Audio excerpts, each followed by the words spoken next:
Sig P229 Legion is one of 3 pistols that Sig introduced last year with the launch of the Legion series. These are factory, semi-custom variants of classic Sig pistols with some premium features that you don't get on the standard models. Some of these features include enhanced front strap checkering, an undercut trigger guard, G10 grips, a modified action and trigger, low-profile slide release and decock lever, and high-visibility night sights. This is the 9mm version of the P229, but it's also available in 40 Smith & Wesson and 357 Sig. Since I started my experiment with traditional double actions earlier this year, most of the guns I've been talking about have been Berettas. So far, I definitely have a preference for Berettas, but there are some other good options. Sig Sauer is every bit the equal of Beretta in terms of overall quality and reputation, and the Sig 229 Legion is supposed to represent the best of what they have to offer right now in a double action carry gun. These guns have been out about a year now, so there have already been plenty of other reviews and videos and online discussions, and one of the topics that keeps coming up is whether the Legion series is worth the added cost. This gun is roughly $300 more than the standard P229, so the Legion thing adds about 33% to the price tag.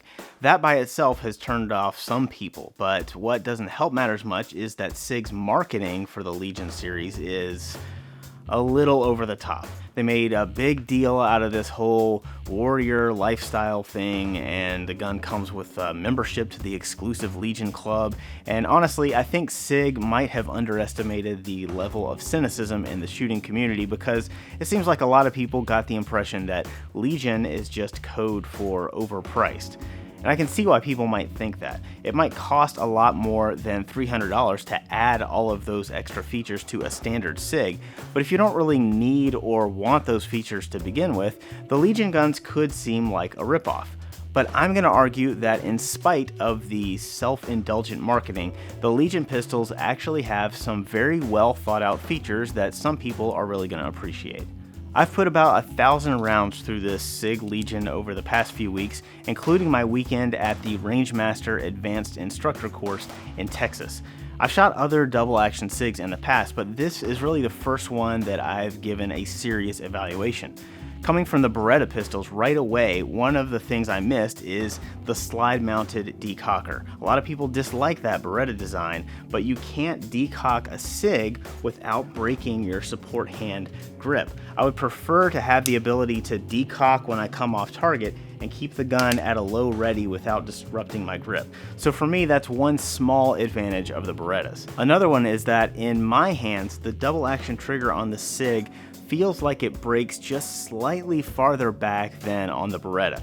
It's not a major disadvantage on the P229 Legion because it has a very smooth trigger, but I did have to take more care with my trigger press on targets beyond about 20 yards. In all other respects, the trigger on this pistol is outstanding. The trigger itself is the Gray Gun's intermediate adjustable trigger, and it also has the Sig short reset upgrade and a polished and tuned action.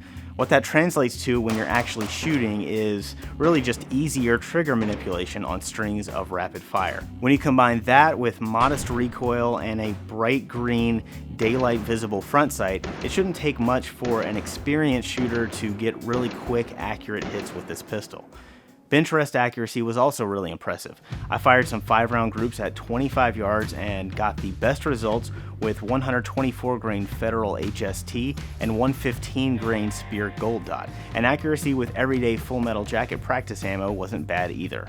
Using this gun at the instructor class, the checkering on the front straps and the G10 grips offered a noticeable advantage when I was shooting with sweaty hands all day in the Texas summer heat.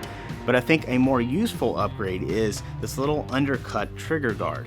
It allows for a slightly higher grip on the gun, but it's also useful for getting a consistent full firing grip before drawing that gun from the holster. That little recess gives you just some tactile confirmation that your hand is as high up as it can go on the front strap.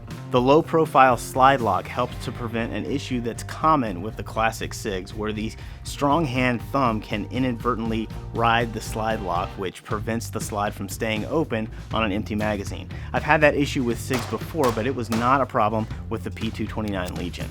But one side effect to watch out for is that the smaller lever is just a little bit tougher to activate on a slide lock reload, so you might have to practice that until you get the hang of it, or just use the overhand rack method to release the slide. The Rangemaster instructor course was a great place to try out this pistol because almost all the shooting we did was either a test that was being scored or a practice run for a test. So I had plenty of opportunities to find out if this gun was going to do what I needed it to do.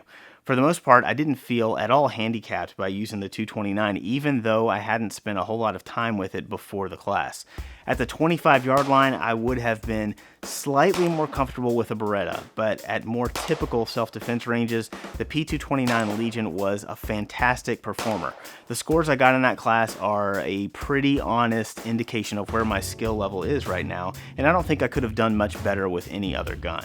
So I like the P229 Legion, but is it worth the extra cost? Well, really, that's tough for me to say because I haven't had a ton of prior experience with other double-action SIGs.